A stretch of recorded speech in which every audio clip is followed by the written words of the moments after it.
here, if you see, like there is a tutorial on time series forecasting. Let's use the same, and then there is a as like we are there is a provision here to run it in Colab. So when you click on this button, automatically your code will open in your Google Colab, okay, with all the description as well. So let's run it from here now. So what exactly this data is, like it's a weather forecasting problem. So where we are given a data set of like which contains like what is the temperature, pressure, and then and humidity across like few years. Okay, like from starting from data is collected only between 2009 to 2016. So this is the description of data set. So automatically when you there is a link given of this data set here, so it will download Jena climate. This one you can also download locally with the same URL. Okay, so taking this data set, let me run each step as well. So here we are like importing the data like libraries. So let me go forward. Now let me run this zip file. So where actually it will start download your data set. So get file is there, right? graph.utils.get file. It will start downloading, and we also pass an argument to extract. So it will also extract that folder over there, and that path is stored here. So we are taking that path inside to get that CSV out of it. Okay.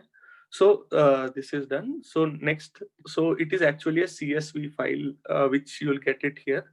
So in this CSV path, so we are reading the CSV, and then just for checking, let's also we can also modify and check, right? So let us do this part in another file.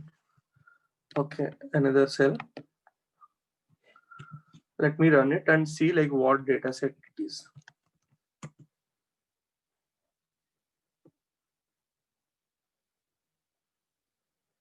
Okay, so if you can see, it's a date time, like means like timestamp, like January 2000, like 1st Jan 2019, sorry 2009.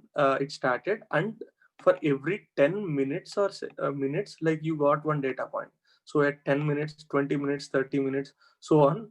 For every 10 minutes, this data set contains the values for pressure, temperature, and there is some teapot, tea dew is one more. Similarly, there are few other values like this. Okay, so what we have to do is for the next set of minutes, okay, we need to predict like what will be the values. So that is what is this like. So it means, so let me tell you in Paint here. So let's say you have like some values variation like this across like different numbers. You need to predict the next part. So how it will be like this, like this, like this. So it should be somewhere like this. So this part you should predict by yourself, right? So that is what actually this is. So it is asking you to predict this. Maybe that is actual, and you'll be predicting somewhere here. Okay, so let's go and see like how actually it is. Like we can plot the graphs here itself, right?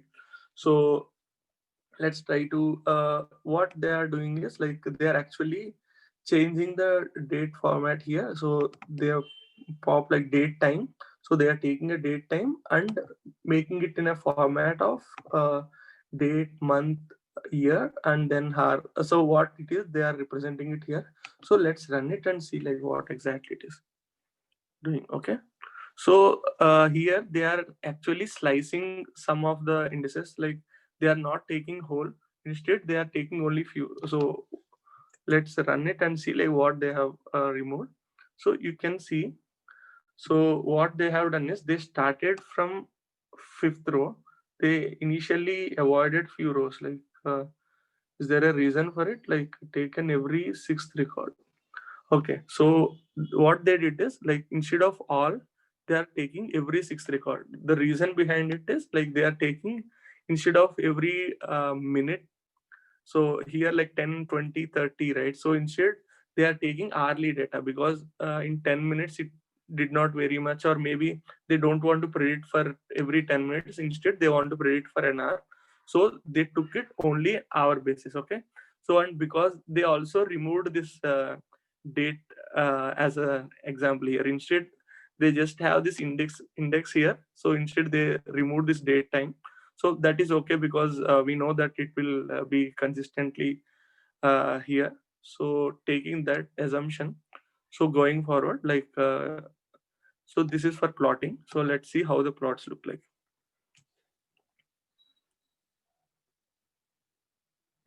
Okay, see, you can see these are the plots here.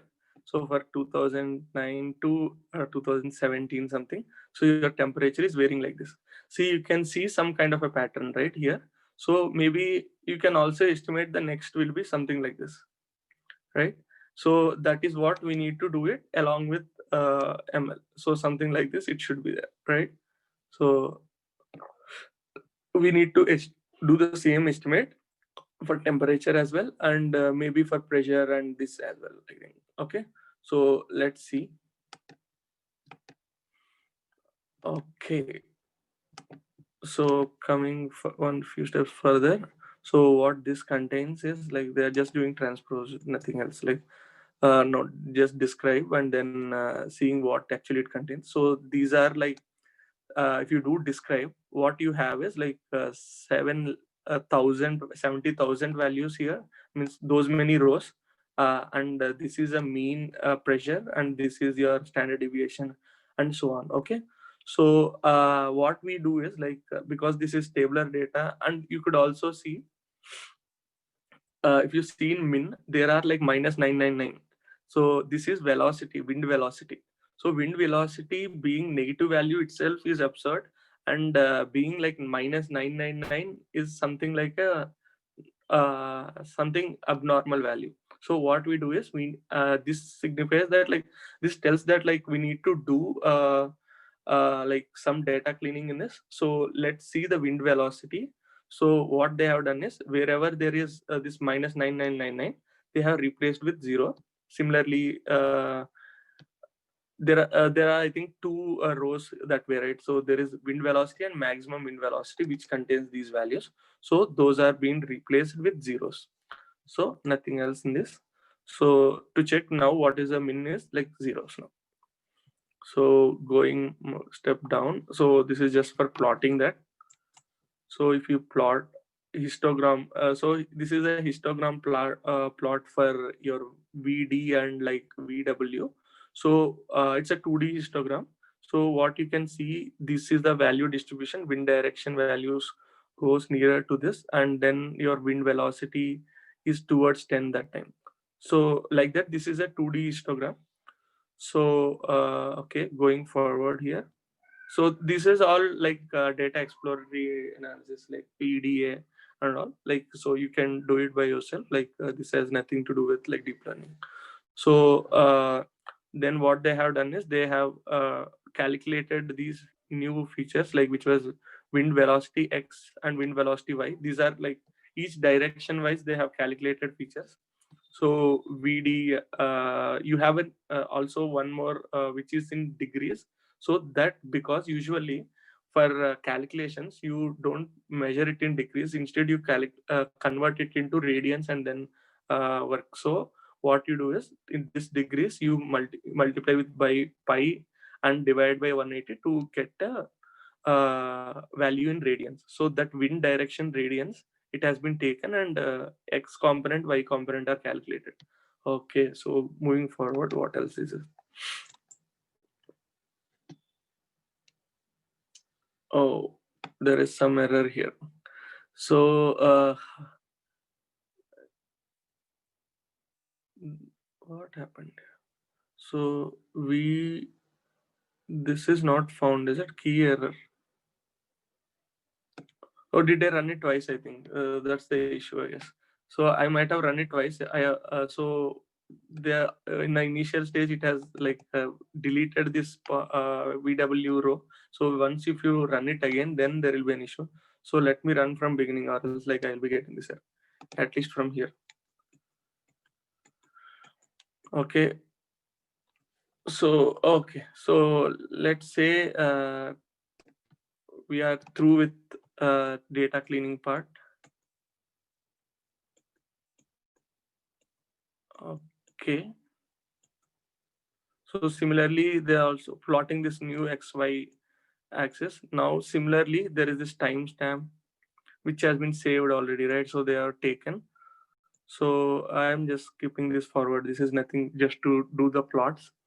Okay. So and there is one more thing, like usually this comes while dealing with time series. So it with the Fourier transforms will also be like helpful while dealing with time series. Like what Fourier transforms will do is like they extract the frequency information from your time series. So actually what it does is like let's say if you have a frequency some like this, okay, like let me draw value here. Okay, so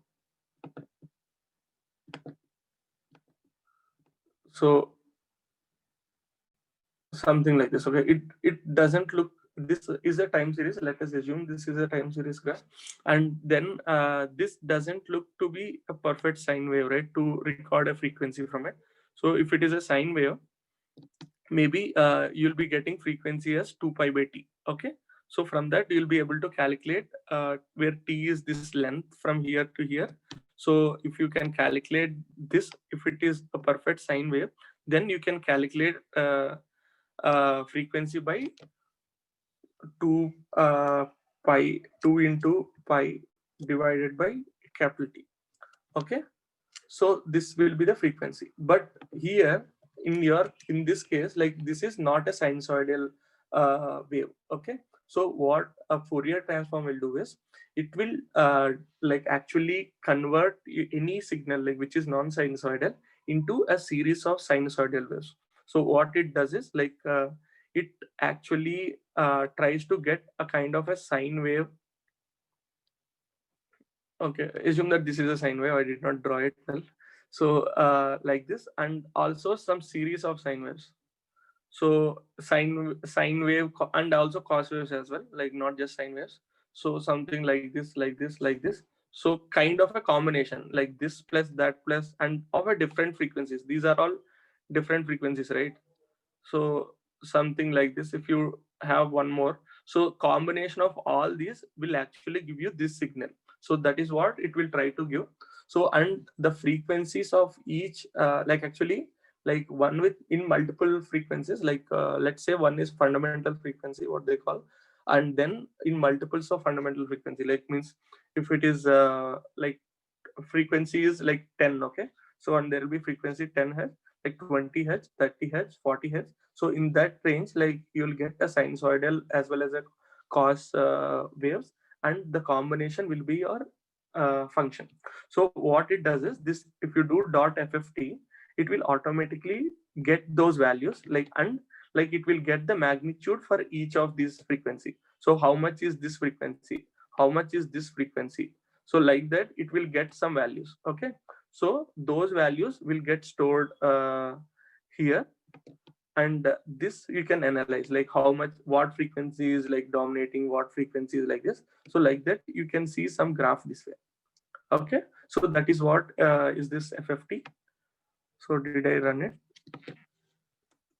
If not, okay, and then okay, so let's come to our main part, so where we are training it. Okay. So what we have done here is, so we are splitting the data. So this is full data, so out of which we are making a split of like 70%, 20%, and 10%. Here we can't shuffle it randomly here at because like you need it. What do you need? Like you need a continuity, right? So we can't shuffle this part initially. So what we do is we'll split it like first 70% as a training, and from that means like from 2009 to maybe 2015 we will train the model, and from that taking that trained model we can evaluate on the next part, maybe 2015 to 2017 you can evaluate. And finally let's say from the new values, which is like 17 to 19 or 20, 21, so that way you can what you can say, like you can test the values. Okay, so it was taken like 70% as a training. So next 20%, which is like 70 to 90, which has been testing, and from 90 to 100%, that was taken as like testing. Okay, validation and test. Okay, so okay, this is given. So and we now we can do normalization on training data, and then do this, right? So on top of, so this is very good, like this was here. So what we do is we normalize only with the train mean and train standard deviation, and use the same across like validation as well as test, because we only have this scaling available. This training data is like only this one available. So with the same mean and standard deviation, we do we try to standard normalize the validation as well as the test data, and even in a new data which comes in real time. Okay, I have run it now. It's just for a plot. Okay, so what is that standard deviation? It's just a plot. Okay, let it run. So across like different values, how is it varying? So it's a plot, while and plot, you can see here. So how your data is varying after across like different points. You can check like where this data, how it is concentrated. Like these looks like quite well distributed, and here the distribution is different, skewed, and something like that. We'll be able to know. So okay, taking that, now the actual thing comes. So how do we actually train a data point is, initially we can take a windowing approach. So in time series forecasting, right? So here we have seen our data is like this. So let's say, talk about a single signal. So where started from 2009, 10, 11, 12, 13, 14, 15, 16, 17, 18, 19. Let us assume this way. And from this, we are taking only, what we are doing is we are taking this for train. So which is 70% we are taking for training, and then the next 20% we are taking for validation. Okay, so every time it runs, we take something, like we take this for validating it. Okay, and the rest 10%, okay, like which was completely, let we treat it as completely unknown. So this what we think is a let's assume that what we do is we try to assume that like it is only till here we know the data, and this is completely unknown, and we treat it as a kind of a real time and see how it is working. So this last 10% of data. Okay, so taking this now what we do is, so we have to take the training set of data, which is like this. So you have data points, and this what we should do is we have to, how do we train? So this looks like a line, complete sequence of like points, right? So out of which what we should how we should pose a problem is, maybe pass some set of parameters and then make a prediction, and pass the next set of parameters and make a prediction, pass next, so taking this, giving as input, and predict this part. So maybe taking this, predict this part. So actually assume that this is a graph. Okay, like if I draw it in a figure, so till here we'll give this much of data and we'll ask for a prediction here, means like, and give it as a ground truth and train this, see the train, and then optimize. And then this part means moving it, actually like let's say like I'm giving this and giving this, next time I'll give this data and ask this prediction, like this, right? So what I'm doing is I am actually giving a kind of a window here. So this is one approach. Let's see the both approaches as well. So this is window approach, so where I will give data from here to here and ask for prediction, maybe give from here to here, ask for prediction, maybe the same way, ask for prediction, something like this. So like this we can do, and this is where we can put pose our data points where you got your x and y. So where your x are these points and your y is the prediction point. So we can pose our problem that way, and then train the model. Okay, let's see if that is a way we can do it. So if you look at the tutorial, what you can find is they have posed a 24-hour problem. Okay, so what can be done here is, so it depends on your problem statement. So how long you want to predict your next cycle, means every 1 hour you want to predict, or every 24 hours you want to predict. It just depends on your use case problem. So you can define like how you want to predict. So your points can be something like this. So maybe take like 24 hours, previous 24 hours data, and from that you predict like next what will be your next output. Or you can also predict, maybe take, let me take this way. So this is your window, right? So which you are taking. So and you, instead of predicting one point, you can also predict next few set of points. Means like this is your training data, and then the testing data. You can, instead of a single point, you can do a multiple predictions as well. This is like multi-input, multi-output. You can also do like multi-input anyway, like we are giving multiple inputs, or make only single prediction. Only next 1 hour, if you can try to predict instead of all. So this can also be possible.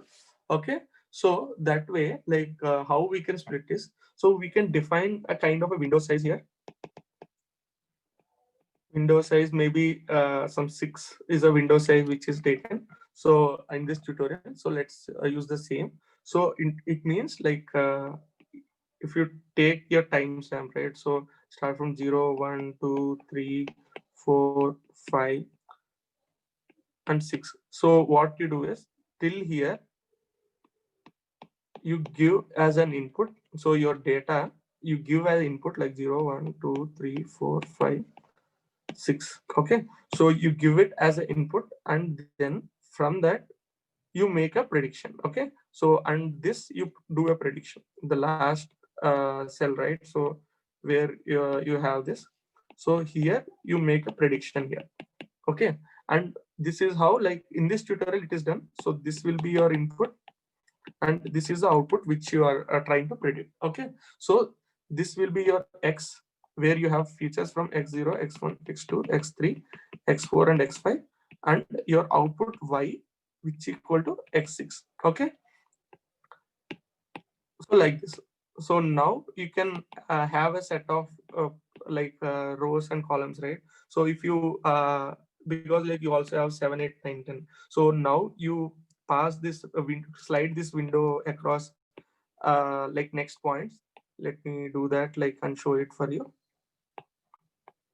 So 0, 1, 2, 3, 4, 5, 6, 7, 8, 9, 10. So okay, so first time what you do is you take this window, and you are taking this okay, no, you are not taking this. So taking this as input, so maybe predicting this as output, right? So this will be your output. Okay, this is one window, and slide it second. Like if you, again, it's similar to a kind of a convolution and all. So where you can define like how much you want to move. Maybe if you want to move only one step further, so like this, and you have this here. Now this time you predict this. Okay, this is a next window to predict. Similarly, you can do like this. Okay, and you make a prediction here. So this way you can move your window and across your entire timestamp data, and make a kind of a data point like this. This is data point 1, data point 2, data point 3. So these data points you add it here. Okay, so first data point, second data point, third data point, so that, and you actually get a train and test data here, and this you can give it for training. Okay, so let's see how it is done in our code.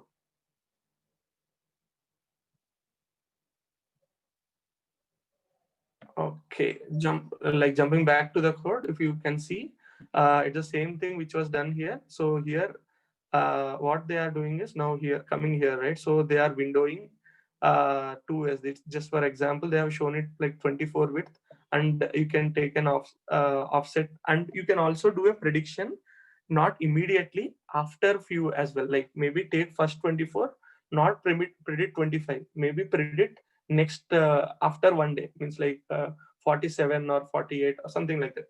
You can also do it that way instead of entire prediction, immediate prediction. So this is one way, and here is one more way where you take like first 6 values and then predict the immediate value. So this is one more way.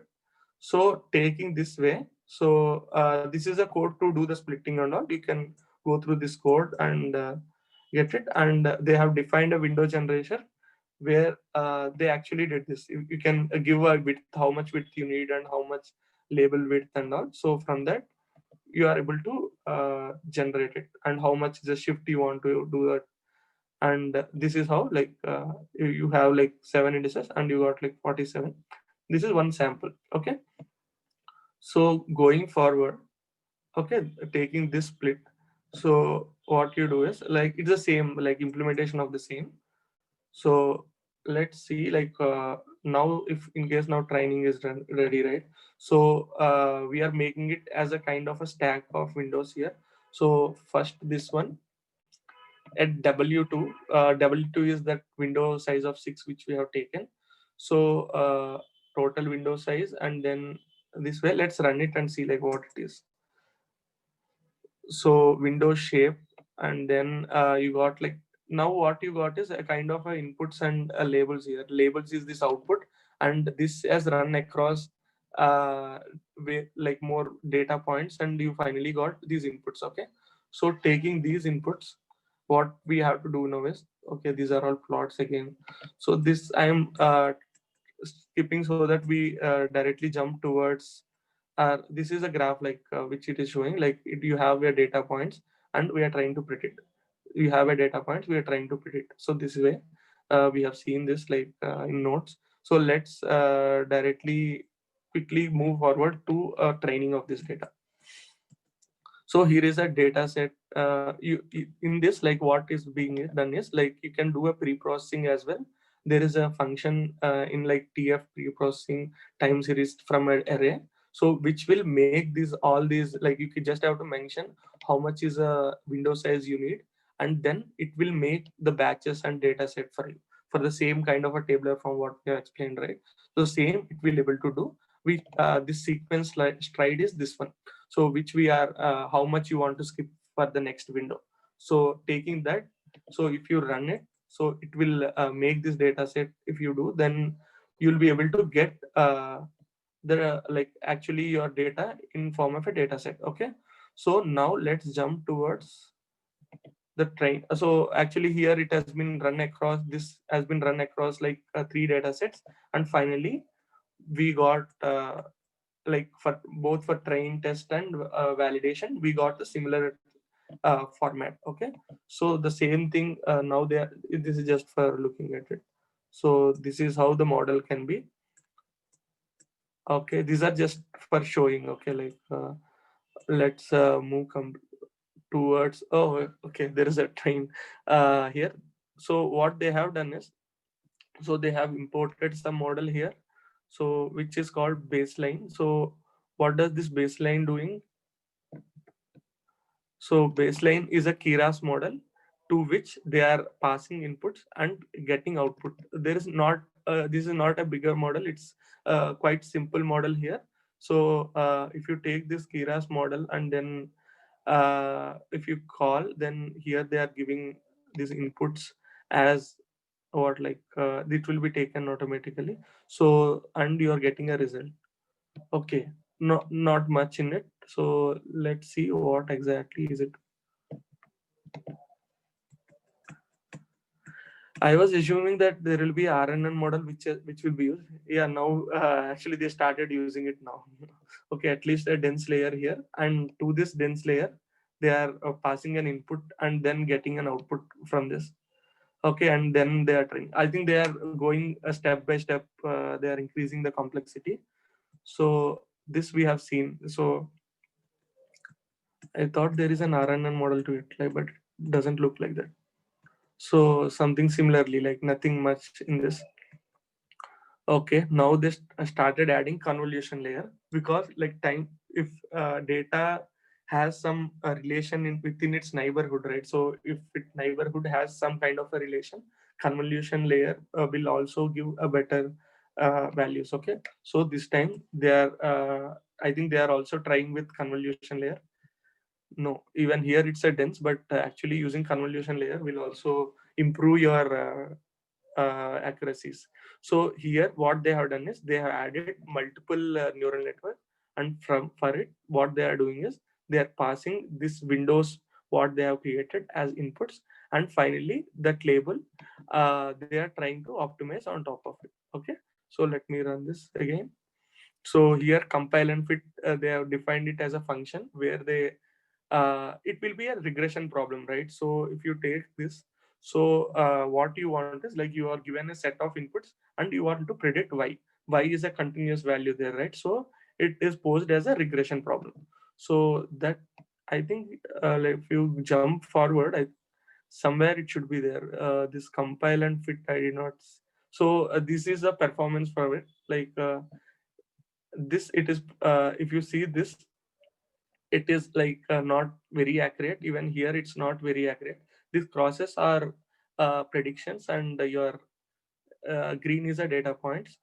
So you can see here it was like loss is taken as mean absolute error, which is for use, we use it for regression. Okay, so this is posed as a regression problem, and we try to play it. Okay, just explore this.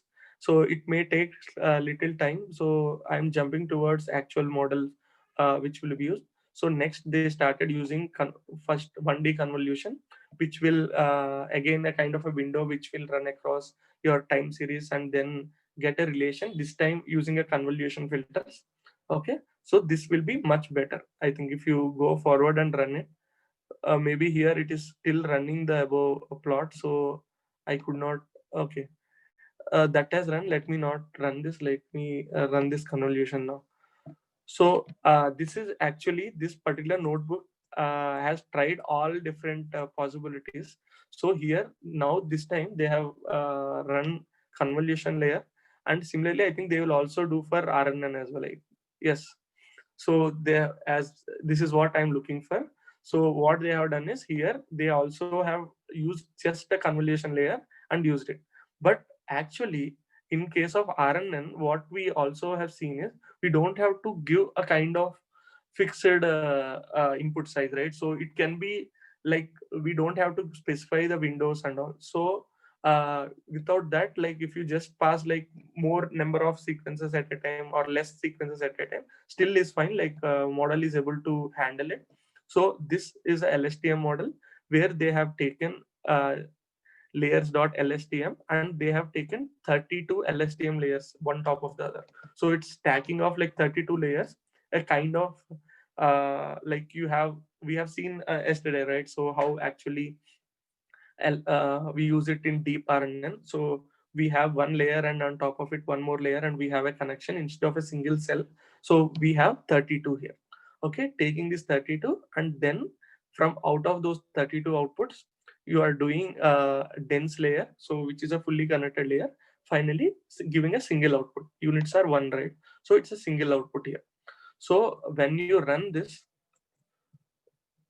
what you have is a model, and to this model now what we do is we pass our data and get fit the model. Okay, so this is what I actually hoping to see from a long time, but because like the tutorial started from very basic, where you only use a single dense layer, and then they increase the complexity using multiple dense layers, then convolution neural network, and also now they started using RNN. And this is a kind of a comparison which you can do, like see how actually a dense layer works, and how CNN works, and how RNN would work in case of a time series. Okay, so using a time series is always recommended in case of a, sorry, using an LSTM layer is always recommended in case of a time series. That is what we'll be knowing finally from evaluating all the performances. So once you do the training, so this plot and do this, like actually will do that plot and means expected value, actual value, and the predicted value. It will plot this time series. You can look at that. And finally, all these outputs, they are also going for here multi output. Instead of predicting a single output, like let it run. By the time I'll move forward and show you this. So here they are plotting those errors for at every timestamp. And then what they are also trying is the second method, where you, instead of predicting a single value, you predict a multiple values. Means like you predict next 10 values, next 100 values. So this is a comparison. Here you can see your error is actually take from baseline model, linear model, then it's like having more layers, and then convolutional. And this one, you can see the error is very low in case of LSTM, right?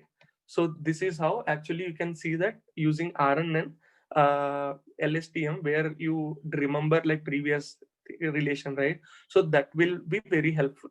Okay, so taking that now, like this is one more experiment which is done. Instead of a single output, maybe doing a multiple output here. So going forward again, it has run across all these.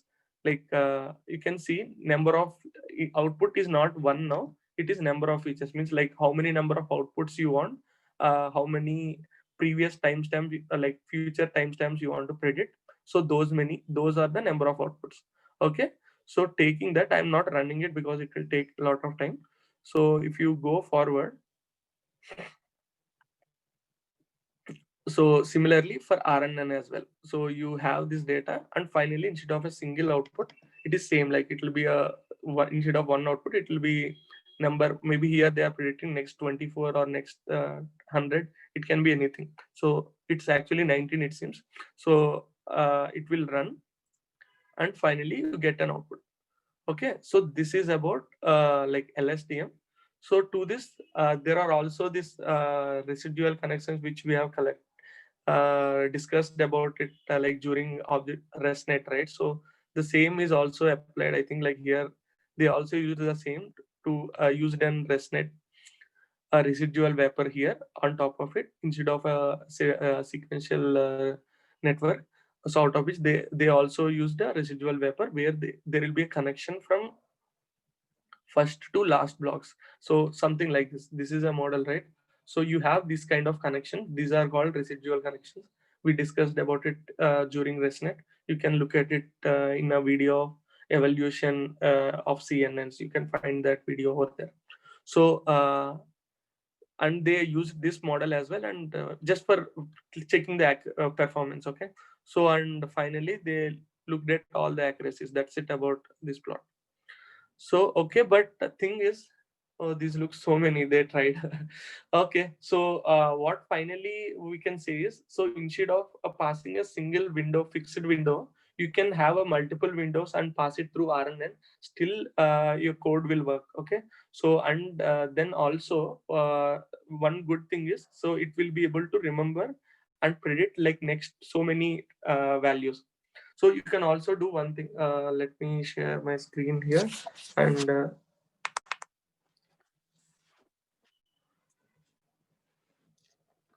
okay, let me share my screen.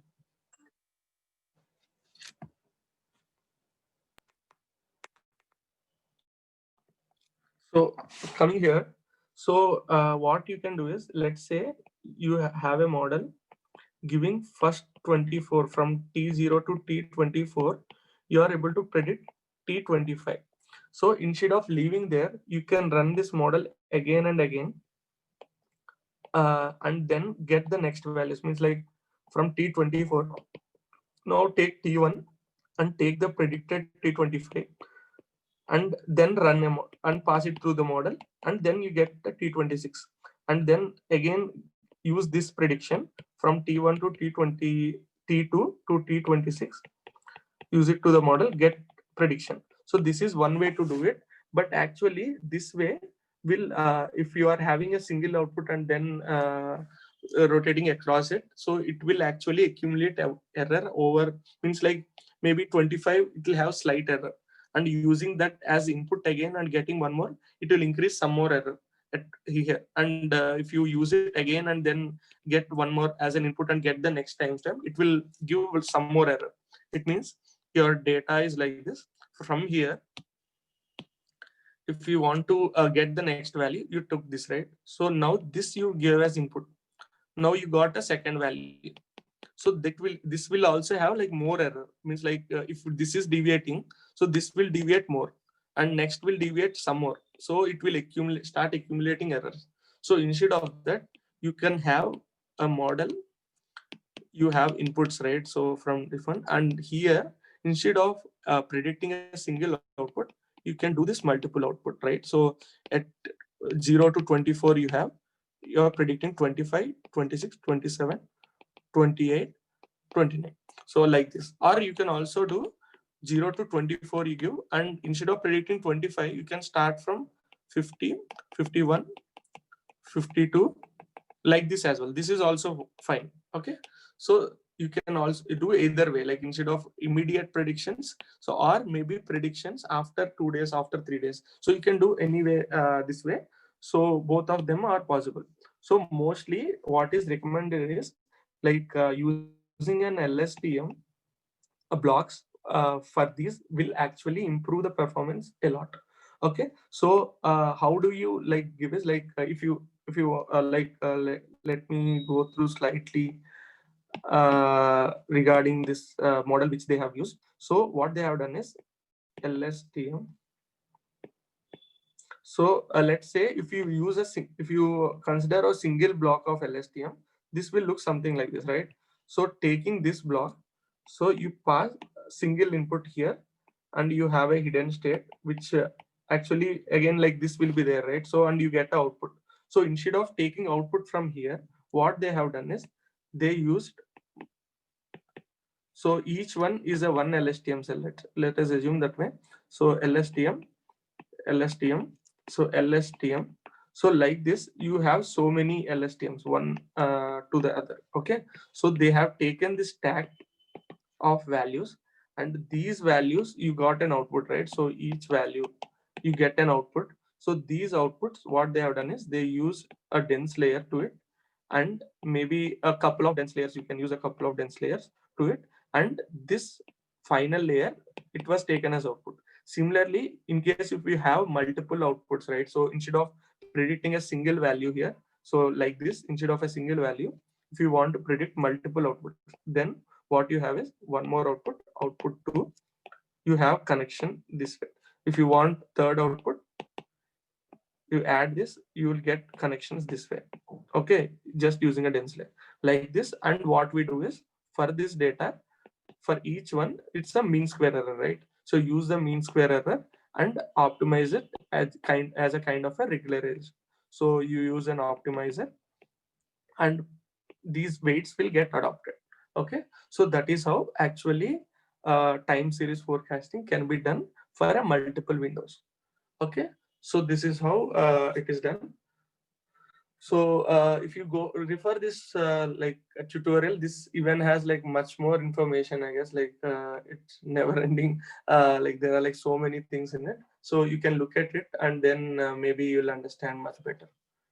Okay, so this is about it for about this session, like about time series forecasting.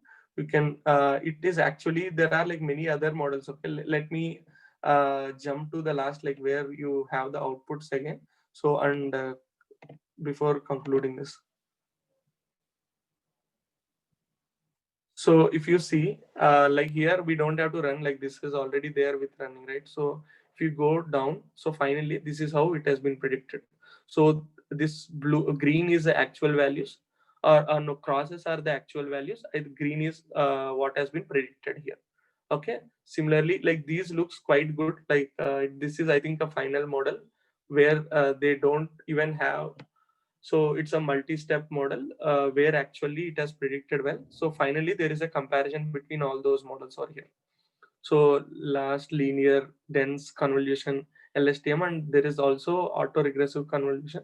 So where the train and test validation errors are like almost similar. So this is not also overfitting and also perform. Oh, okay, actually here LSTM is performing much better than all other cases, right? So the error is quite low comparatively, and then LSTM like it's quite good in case of validation as well as test.